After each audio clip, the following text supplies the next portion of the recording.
Salut tout le monde, soyez les bienvenus sur la chaîne du Pauvre Fou pour une nouvelle vidéo du Petit Collectionneur. Il y a 2 semaines, sur la chaîne, j'ai publié une vidéo qui s'intitulait « Les critères pour définir la valeur d'une figurine ». Et bien aujourd'hui, c'est la même chose, sauf qu'au lieu de parler de figurines, on va parler de gamme de figurines. Les 2 vidéos forment un tout, un diptyque. Et le procédé est le même, j'ai publié un sondage sur différents groupes Facebook afin de prendre le pouls, de savoir ce que vous en pensiez. Je vous demandais de choisir parmi 6 critères que j'ai préétablis, lequel vous paraissait être le plus important. Je ne vous laissais pas la possibilité de choisir plusieurs options. La raison est simple, c'est que dans ce cas-ci, j'estimais que si c'était le cas, on risquait d'avoir une disparité des voix trop forte et qu'aucune tendance ne se dégage. Vous verrez, de tendance il en est question, mais vous le verrez à la fin de la vidéo, je donnerai les résultats donc après avoir énuméré et un peu justifié les 6 critères, justifier en quoi, pour moi, ils sont pertinents. Il y a des timers dans la description de la vidéo, donc si vous voulez aller voir, vous cliquez, vous prenez les parties qui vous intéressent, vous faites comme vous voulez. Et bien sûr, j'en profite pour remercier les groupes qui seront cités à la fin. Je montrerai en toute transparence les sondages à l'écran. Et bien sûr, tous ceux qui y ont participé, j'imagine pas mal d'entre vous. Voilà, on va rentrer dans le vif du sujet. Le premier critère. Bien oui, tout simplement, le résultat de la précédente vidéo, la qualité globale des figurines qui composent la gamme. C'est le premier critère qui m'est venu en tête, car je pense que quand on commence à s'intéresser à une gamme de jouets, eh bien avant tout, ce qu'on va regarder, avant toute considération, c'est tout simplement à quoi les figurines ressemblent, essayer de savoir si elles ont une bonne prise en main, etc. Enfin bon, je vais pas refaire la vidéo précédente.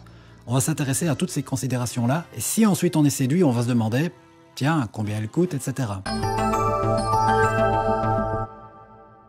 Le rapport qualité-prix, tout simplement car si les figurines sont super belles, qu'elles ont une très bonne conception, etc., elles risquent de chiffrer en général, c'est comme ça que ça va. Certains collectionneurs se rabattent sur des figurines peut-être de moindre qualité, mais de moindre prix aussi. C'est une balance à faire. Le prix en rebute plus d'un, c'est un des grands mots de la communauté des jouets. C'est pour ça que je l'ai mis en 2e considération.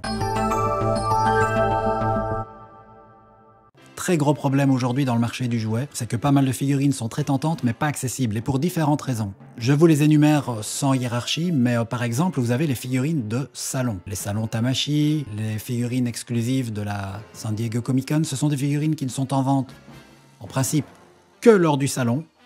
Pas de préco, en vente directe. Bien sûr, il y a des revendeurs qui arrivent quand même à en choper, mais du coup, le prix sera plus cher car elles sont plus rares, forcément. Et du coup, il y en a beaucoup qui vont rester sur le carreau.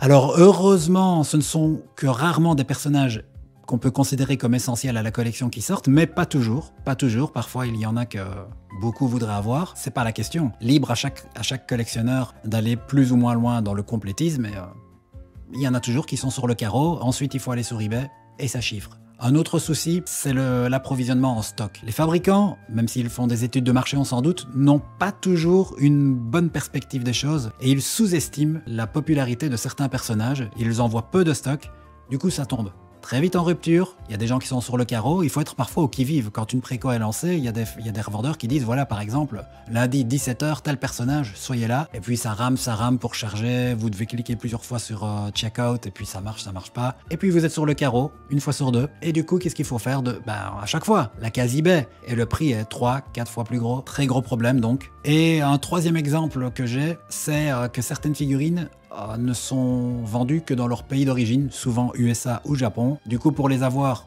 il faut payer des frais de port. Qui dit frais de port, dans ce cas-là, dit frais de douane. Du coup, les figurines commencent à coûter cher, du coup, elles deviennent moins accessibles. Sans compter que parfois, il y a des marchands comme NECA qui ont des contrats d'exclusivité avec certaines franchises comme Walmart, les magasins Walmart, vous en avez certainement déjà entendu parler. Ce qui fait qu'elles ne sont même pas forcément sur le net. Vous savez qu'elles existent, NECA en a parlé, mais de nouveau, vous êtes sur le carreau et vous ne pourrez pas compléter votre collection. Vous ne pourrez peut-être même pas, dans certains cas, si vous n'avez pas de chance, obtenir votre personnage préféré, si c'est lui qui est vendu dans ces conditions.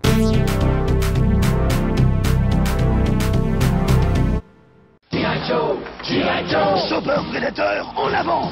Avec Chopper, cet engin redoutable, ça va être dur pour les G.I. Joe.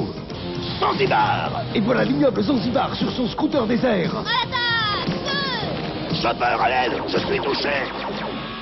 Personne ne bat G.I. Joe! Yo, Joe!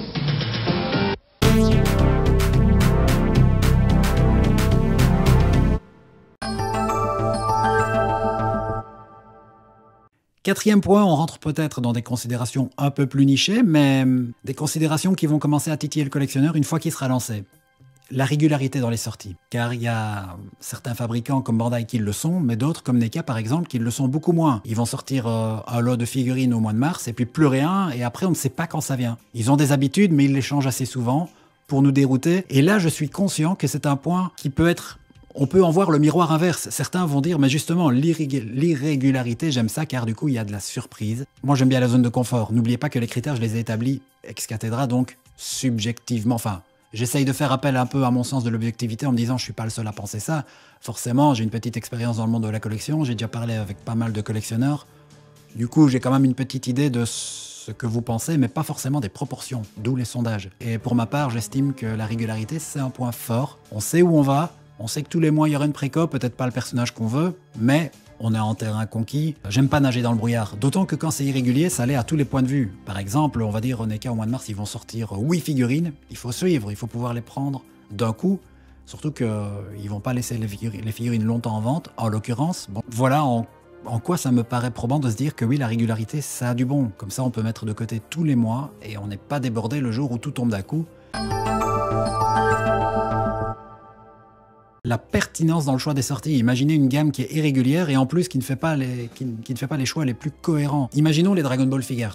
Voilà, je réinvente un peu la réalité, on va simplifier les choses. Imaginez en janvier, il commence la gamme par Goku. Très bien. Ensuite, Vegeta, et puis non pas Gohan, Yajirobe. Dans l'idée, c'est ce que tous les fabricants font.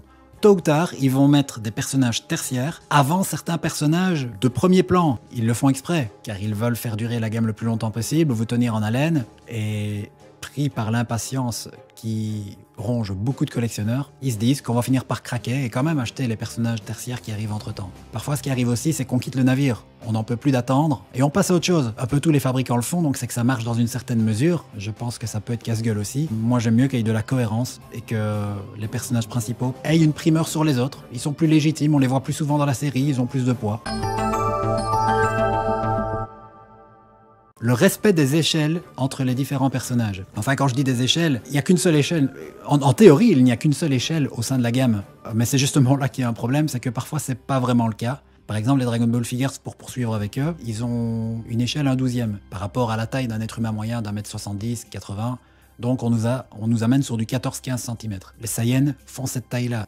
Donc on se base sur eux, ce qui veut dire bien sûr qu'il y aura des personnages comme Krillin ou Gohan enfant plus petits et d'autres beaucoup plus grands comme Broly ou Cell par exemple. Eh bien on constate que bien souvent les personnages qui sont censés être petits sont grandis pour être plus vendeurs, forcément, vis-à-vis du packaging, vis-à-vis du prix. Si on doit diminuer le prix par 2 pour les firmes, c'est pas très intéressant, j'imagine. Et ceux qui sont trop grands, s'ils vont chiffrer trop haut, les gens vont passer, ce sera trop cher. Du coup, on réduit leur taille pour réduire le coût de production et du coup, le prix de vente. J'estime que c'est quand même un critère important à respecter. Alors si vous avez d'autres idées de critères, dites-le moi, voilà, moi j'ai pensé à ces 6-là. 6, ça me paraît bien pour un sondage, car des sondages avec 10-15 propositions, on n'en sort plus. Passons au résultat du sondage.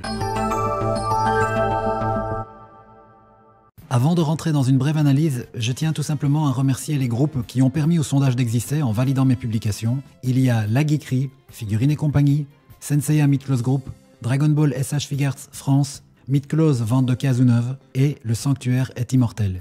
Autre avant-propos dont je n'ai pas fait mention dans la vidéo précédente, du moins je pense, c'est que j'essaye de varier les horizons des groupes dans lesquels je publie les sondages. Vous le voyez, il y a du Senseiya, forcément c'est la commune dont je suis un peu issu, on va dire.